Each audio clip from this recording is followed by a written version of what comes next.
Hello बच्चों, आज हम 10वीं कक्षा की सामाजिक विज्ञान की 40वीं वर्कशीट जिसका विषय है राष्ट्रीय अर्थव्यवस्था की जीवन रेखाएं, जिसमें हम जल परिवहन एवं समुद्री पत्तन के बारे में जानेंगे। तो आइए स्टार्ट करते हैं। जल परिवहन परिवहन का सबसे सस्ता साधन है। भारत में अंतःस्थलीय नौ संचालन जलमार्ग 14,500 किलोमीटर लंबा है। इसमें केवल 5,685 किलोमीटर मार्ग ही मशीनीकृत नौकाओं द्वारा तय किया जाता है। जिस प्रकार हम सड़क के रास्ते एक जगह से दूसरी जगह आया जा सकते हैं, सामान को पहुंचा सकते हैं, इसी तरह हम रेलगाड़ी के माध्यम से और हवाई जहाज़ के माध्यम से हवाई रास्ते से परिवहन करते हैं। ठीक इसी तरह पानी के रास्ते भी परिवहन किया जाता है। एक जगह से दूसरी जगह पर नाव से, पानी के जहाज़ से आया जाया जा सकता है, सामान को पहुंचाया जा सकता है। और पानी के रास्ते सफ़र करना अन्य परिवहन मार्गों की तुलना में सस्ता पड़ता है। यानी सड़क पर या रेलगाड़ी से माल भेजने में या हवाई जहाज़ से यात्रा करने में जो खर्चा आता है, उससे कहीं कम खर्चा पानी के रास्ते सफ़र करने पे आता है। और भारत में पानी के रास्ते एक स्थान से दूसरे स्थान तक जाने के लिए नदियों का प्रयोग किया जाता है। नदी में ही हम स्टीमर, नाव, छोटे पानी के जहाज़ आदि के माध्यम से पानी में सफ़र करते हैं। तो भारत में 14,500 किलोमीटर लंबा पानी का मार्ग है, पानी का रास्ता है, जिसमें कुल 5,685 किलोमीटर रास्ता ऐसा है पानी का, जिसमें मशीनीकृत यानी कि ऐसी नौकाएं, ऐसी नावें जो मोटर से चलती हैं, जिनको हम मोटर बोट कहते हैं, जो ऑटोमेटिक, जिनमें इंजन लगा होता है, जिनको हाथ से नहीं खेना पड़ता। आगे है, भारत सरकार द्वारा घोषित किए गए प्रमुख राष्ट्रीय जलमार्गों में हल्दिया इलाहाबाद के मध्य गंगा जलमार्ग, जो कि 1620 किलोमीटर लंबा है, नौगम्य जलमार्ग संख्या 1 है। सदिया व धुबरी के मध्य ब्रह्मपुत्र नदी जलमार्ग, जो कि 891 किलोमीटर है, नौगम्य जलमार्ग संख्या 2 है।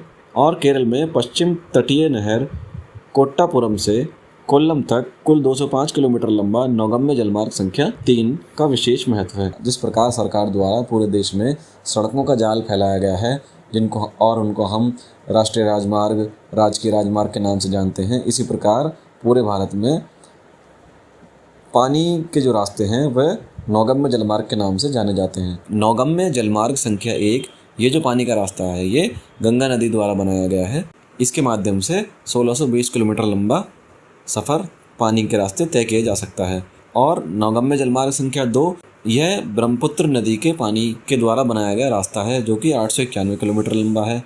और तीसरा जो नौगम्य जलमार्ग है भारत में, वो केरल के पश्चिमी तट में कोट्टापुरम से कोल्लम तक है। इसके बाद वर्कशीट में है, भारत की कुल समुद्री तट रेखा 7,516.6 किलोमीटर लंबी है, जिस पर 12 मुख्य एवं 200 मध्य व छोटे पत्तन स्थित हैं।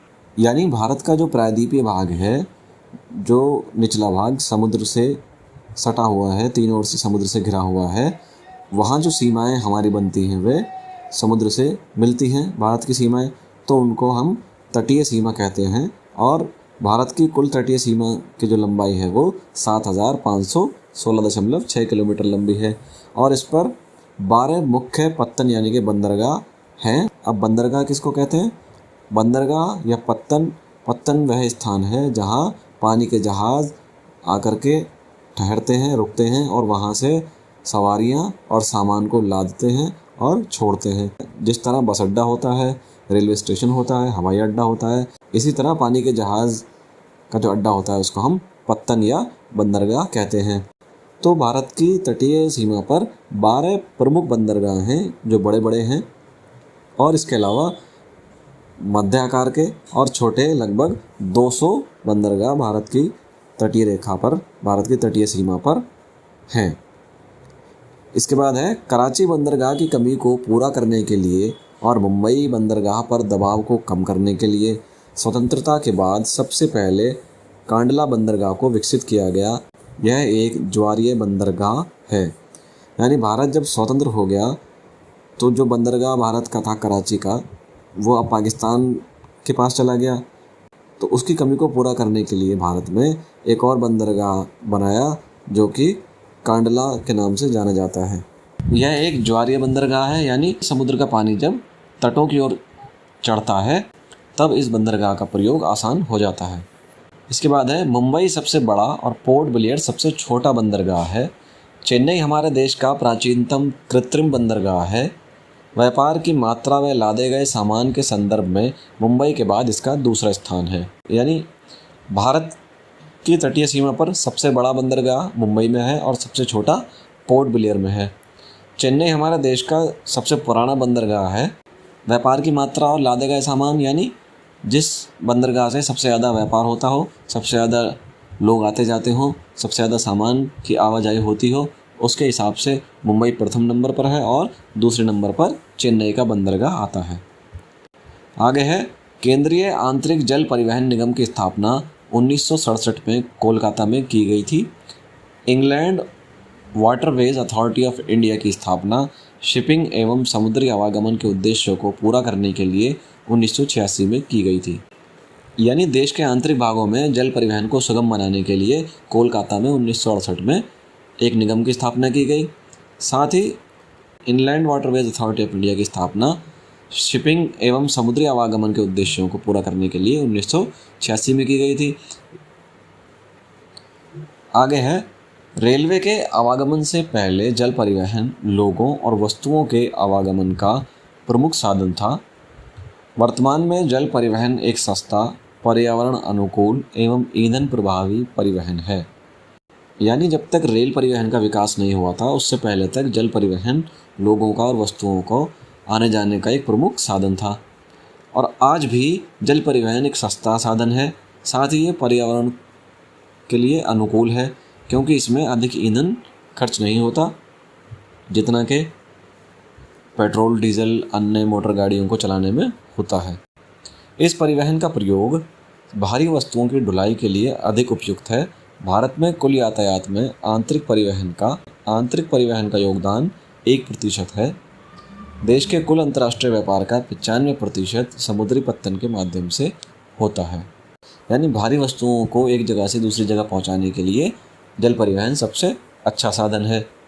यानी भारत के आंतरिक भागों में लोगों का या वस्तुओं का एक स्थान से दूसरे स्थान पर जो आवागमन होता है, आना जाना होता है, उसमें जल परिवहन का केवल 1% योगदान है।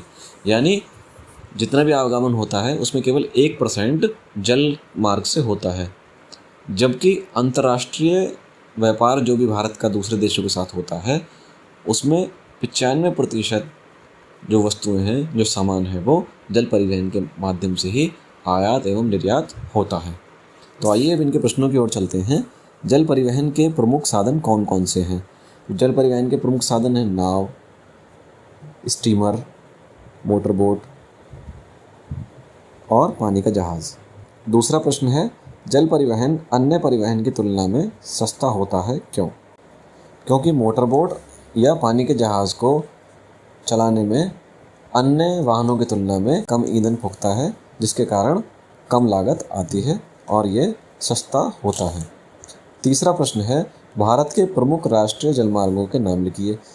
जैसा कि वर्कशीट में हमने पढ़ा कि भारत में 3 नौगम्य जलमार्ग हैं। नौगम्य जलमार्ग संख्या 1, 2 व 3। आप इन तीनों के नाम आसानी से वर्कशीट से देखकर लिख लेंगे। चौथा प्रश्न है अंतर्राष्ट्रीय व्यापार में बंदरगाह की भूमिका का वर्णन कीजिए। तो जैसा कि हमने वर्कशीट में जाना कि बंदरगाह वह स्थान है जहां जहाज़ आकर रुकते हैं और जहाज़ों में माल की ढुलाई, सामान को चढ़ाया जाता है या सामान को उतारा जाता है।